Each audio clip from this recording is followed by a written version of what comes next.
Wasabi guys, welcome back to another video. We're going to be talking about 10 cards that I believe are common sense reprint options. Before I get into the video though, first I would like to remind you, if you have not already, please do subscribe to the channel. Almost to 33,000, making a lot of progress so far this year. Thank you all so much for joining me. Now, as a quick disclaimer, I don't typically beg for cards to be reprinted just because they're expensive. Of course, we could go over 10 cards that are $50 and beg Wizards of the Coast to create a reprint set where all of them are being reprinted, but that doesn't really happen that often. So when I do make videos like these, I tend to cover cards that are pretty realistic. Some of them are up there in the $50 range. I think one of them definitely is, but I'm talking about the cards that are $20 to $30 that when you compare them to similar cards, they really don't have any business being there. So the first one I want to go over here is Myron the Moaning Well. You're looking at easily a $20 card here, and that is really just because it's never been reprinted. I think it is a very reasonable card to expect to see a reprint in some kind of pre-constructed product. Sacrificing a creature for 3 mana and tapping it is far from OP. Gaining life equal to that creature's toughness, however, is unique, and I think that's what sets it apart. It makes it desirable for some decks where you want to gain a bunch of life. It is one of those deals where if the card sees a reprint, I don't think it's going to stay where it is value-wise. If you like aristocrat decks where you have a sub-theme of gaining life, this is really for you. I don't really see it anywhere else though. Next up we have Konda's Banner, talking about yet another card from the Kamigawa block that has never been reprinted, and this one is sought after. People do want this card because they play a lot of creature tribal and commander, so you get the benefit of +1/+1. If they share colors with the equipped creature, they get another +1/+1. I like it, but again, it's another situation where, because it hasn't been reprinted, you're still looking at a $15 card. As soon as this gets a reprint, which it easily could in a precon deck, you get all these precon decks where they're tribal focused. It's just a matter of time until we get this one. It's super practical. I just don't think it has any business being a $15 card. I love Anthems. I think Anthems are pretty underrated in Commander, but the format has been around. It's been supported with precon decks for over 10 years now. We have an insane number of options to replace Konda's Banner if you're not able to find one. Another one here, this is maybe the most practical reprint, Talisman of Progress. This is a $10 card, folks. I understand that people want the talismans, they're very solid in Commander. Anything that's a 2-mana mana source, the standard for Commander is typically turn 1 or turn 2 to ramp up into your turn 3 play, so having a talisman fits in well with most of those decks. But this is the only one that is that hard to find, it's that expensive, and what was a bit frustrating was that the Buckle Up precon deck for Kamigawa Neon Dynasty, the blue-white artifact focused deck, which was probably the best opportunity to reprint it, didn't feature it. So we're left waiting for yet another precon opportunity, but this is definitely one that's high up on my list of cards that need to be reprinted. Again, you could beg for really expensive artifacts to get reprinted because it's easy to do that. You have to also want common sense reprints like this. Next up we have Hero of Bladehold. I've talked about this in my Market Watch videos. This is another card that has never been reprinted, going back to the beginning of the last decade. It's a solid creature in white, but there's really not that much to write home about when we have a ton of other creatures that are also like this. They give you tokens whenever they attack. It's far from a bad card, but it's not going to blow you away in Modern, it's not going to blow you away certainly in Legacy, and in Commander, Hero of Bladehold is really going to be there to supplement a token strategy. It's not going to be a core piece of whatever you're doing. So for it to still be around a $20 card is clearly because it's never been reprinted.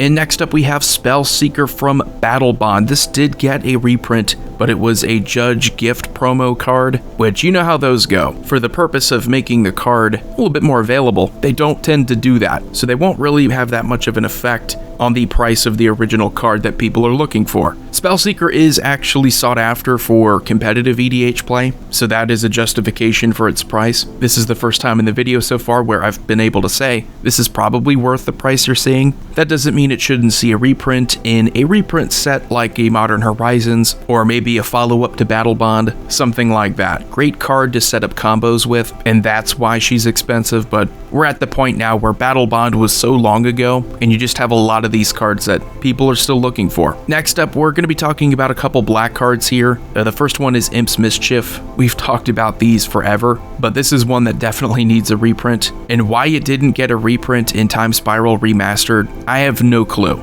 I would imagine this is a good sideboard option. I don't know personally because I don't play Modern, I don't play Legacy. This card is pretty unique for Black. Black doesn't really mess around with targets, but then again, Black also doesn't counter spells, and you'll see that Black is able to do certain things at the cost of life or sacrificing creatures. Imp's Mischief is a good example of this. It's your basic redirect target type of spell that you see in red. It's a great way to sabotage targeting removal, of course. Someone wants to destroy one of your creatures with a kill spell, you just lose a life equal to that spell's cost, and usually that's not a lot of life, and you can kill one of their creatures instead. Next up, we have Pitiless Plunderer. Again, these two in particular, Imp's Mischief and Pitiless Plunderer, are in my top 5. Why the heck aren't you reprinting these, Wizards? Because Pitiless Plunderer is kind of in that same category that Blood Artist used to be in, and still kind of is, where it's a highly sought after uncommon, but because everyone in Black is looking for it, it becomes one of the more expensive cards, one of the more sought after cards in the entire set. And if you go back and look through Rivals of Ixalan, that is the case here with Pitiless Plunderer. Like with Blood Artist, it is part of infinite combos that can easily win you the game. Treasure tokens, anytime you have easy ways of producing more mana,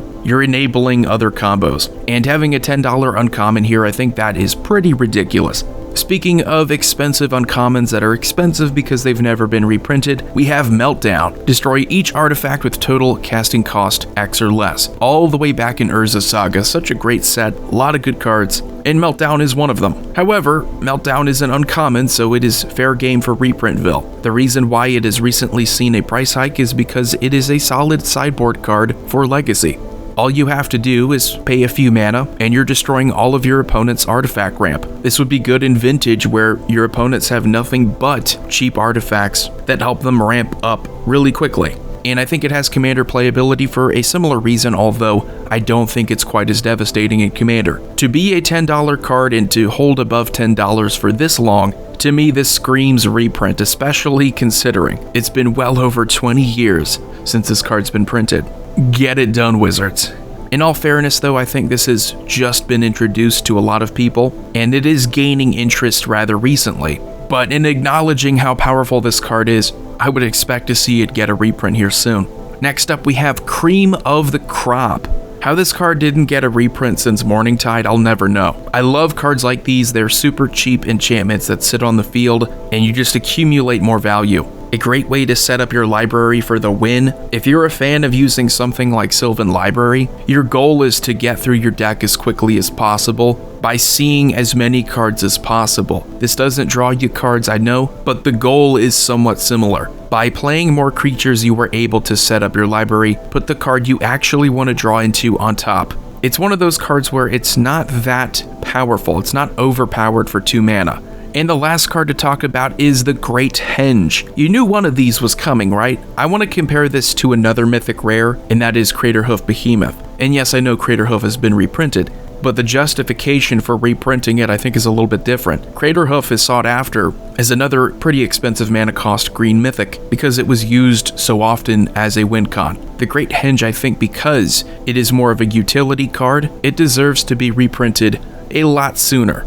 We're not talking about a potential win con, we're talking about if you have this card and you're playing a green creature deck, you're probably playing it. You're looking for a mana source, you got it. You're looking for more card draw, you got it. You even get a bit of life gain there too. I don't want to say every green deck is going to play something like this, but it's been around now for over 2 years, and we've experimented with it enough to know that no matter what kind of deck you put it into, as long as you're playing a decent amount of creatures, it will likely be the best card on the field. So anyway, that's gonna do it for this video. Let me know what you think about these 10 common sense reprint options. Again, I didn't want to make this video just nothing but super expensive cards like the Great Henge. I wanted to go for more reasonable ones to reprint. Same thing goes for more recent cards that have just released. Anyone can say that they want the most recent expensive card to be reprinted. That doesn't really take much effort. So I hope you appreciate going back in time and just seeing how long some of these have gone without reprints. Commander Void here signing off. I will see you all next time.